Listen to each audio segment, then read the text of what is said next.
Continuando, então, vamos entender os tipos de angina que nós temos. Como eu falei para vocês, a angina ela é um quadro em que acontece, então, essa dor no peito. Então, é isso que é angina. Quando a pessoa está com uma dor no peito, ela provavelmente está com angina. E aí vai depender do motivo e pode ser um pouco mais grave, como o infarto. Mas quais são, né, então, os 3 tipos de angina que nós temos? Nós temos a angina estável, e aí é uma dor bastante previsível, porque só vai acontecer após esforço. Ou seja, a pessoa ela só vai sentir essa dor depois dela fazer algum esforço. Então ela tem, né, uma obstrução, como tá ali na foto, ó. Ela tem uma obstrução de artéria, tá vendo? Aquela parte amarela seria como se fosse a gordura. Ela tem essa obstrução nas artérias, e aí no caso, por conta dessa obstrução, ela, depois que ela faz algum esforço, que a gente sabe que quando nós fazemos esforço, como por exemplo um exercício físico mais intenso, as nossas batidas, né, nós temos aceleração de pulso, certo? Todo mundo fica com o pulso um pouco mais acelerado. E com isso, como eu estou com uma situação de obstrução na artéria, né, fica mais difícil o fluxo passar, porque ele está mais intenso. Então acaba acontecendo a dor. Essa é a angina estável, acontece depois de esforço e é bastante previsível. Então a gente tenta evitar que pessoas que já sofrem desse problema passem por um grande esforço. Ela é produzida então por essa demanda, né, por esse aumento da demanda do coração, como eu falei para vocês, quando a pessoa está fazendo um exercício físico e acaba se esforçando um pouco além, e aí vai ter esse quadro, né? E ocorre também em razão desse estreitamento dos vasos. Então eu tenho uma situação em que os vasos coronarianos, né, as artérias coronarianas, elas estão obstruídas, estreitadas, né? Obstruídas não, né? Porque se ela estivesse totalmente obstruída seria outro quadro. Mas elas estão com esse estreitamento, ou seja, tá com acúmulo de gordura, tá com placa de ateroma, tá com coágulo, seja lá o motivo que tá fazendo ela ficar obstruída ali, ela tá estreitada. Então ela tá com um fluxo sanguíneo tá menor, porque o vaso tá menor. E devido a isso, a demanda do coração ela aumenta por conta do esforço, mas ela não consegue passar por conta da artéria estar estreitada.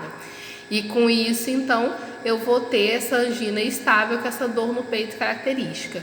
Como eu coloquei ali, quase sempre vai ser por placa de ateroma, que é essa placa de gordura aqui, ó. Isso aqui seria um exemplo de placa de ateroma.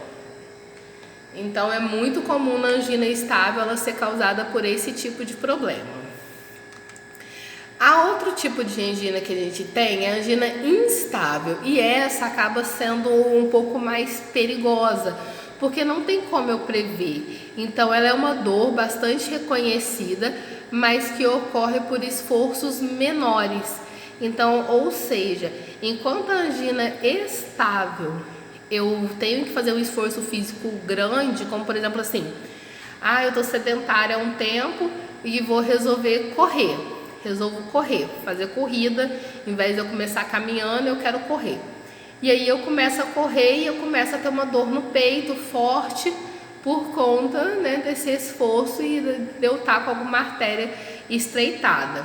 Na instável é o esforço cada vez menor, ou seja, é como se estivesse complicando o meu quadro de angina.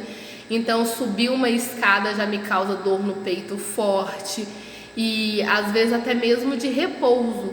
Então assim, vai piorando até chegar no quadro que até mesmo de repouso eu posso ter essa dor bastante intensa, que é uma dor, né, no peito característica, que é um problema de oxigenação no coração, que a gente chama de angina. Então começa a ser assim, ao subir uma escada, e aí alguns idosos, né, que tem esse problema, acaba querendo ou não acontecendo mais com idosos, começa até mesmo pequenas caminhadas dentro de casa, já começa a pessoa ficar ofegante com dor no peito. Então isso infelizmente é porque a angina ela é instável e começa a ficar mais comprometedora.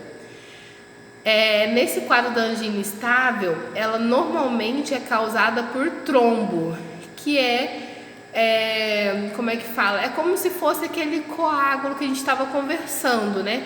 Lembra que a gente conversou da formação do coágulo, que ele se adere à parede da artéria e fica ali? O trombo é como se fosse isso. Eu vou ter grande número de fibrina e plaqueta grudada ali na artéria, e aí isso vai se romper. Então é como se aquela placa de ateroma, aquela placa de gordura, essa placa de gordura aqui, ó, peraí. Essa placa de gordura, que tá todo mundo grudadinho ali, ela se soltasse e fosse andar pelas nossas artérias. E aí ela vai acabar parando numa artéria que é um pouco mais fina. Ai, gente, desculpa, vocês conseguem ver. Uma artéria que é um pouco mais fina, ela acaba obstruindo e aí acaba causando esse tamponamento. Então, nesse quadro da angina instável, é que eu basicamente fecho mesmo a passagem do sangue. Então, não chega a ser uma obstrução completa, mas é quase. Então, assim, na estável, eu ainda deixo um caminho. Na instável, eu vou tentar me aproximar mais. Desculpa, gente. Na instável, ó, fica só um fiozinho mesmo, tá vendo? Ali no cantinho. Só um fiozinho mesmo para passar o sangue. Então acaba que o quadro ele pode ser bem mais complexo e pior. E por último, a terceira angina é a angina chamada de variante. Ela é mais incomum e nesse quadro já é uma piora bem grande, porque ela acaba acontecendo em repouso. Então a pessoa não precisa fazer nenhum esforço, nem mesmo de andar, nem esforço mínimo. A pessoa pode estar de repouso, deitada no sofá, que vai acontecer o quadro de angina. Ela normalmente é causada pela contração da artéria coronária e normalmente está associada à doença ateromatosa, que é as placas de ateromas, né? Então, assim, mas elas vão estar ligadas, todas elas vão estar ligadas a esse quadro, mas nessa daqui acaba sendo um pouco mais grave porque vai acontecer uma contração da própria artéria. Não vai ser pelo fluxo sanguíneo que vai ficar mais intenso, afinal a pessoa vai estar de repouso. Então, temos que ter muito cuidado quando se trata da angina variante, porque nas outras duas é só a gente prevenir que a pessoa faça esforço. Nessa fica um pouco mais difícil. Eu vou pausar agora, que agora a gente vai começar a falar dos medicamentos, então eu vou pausar.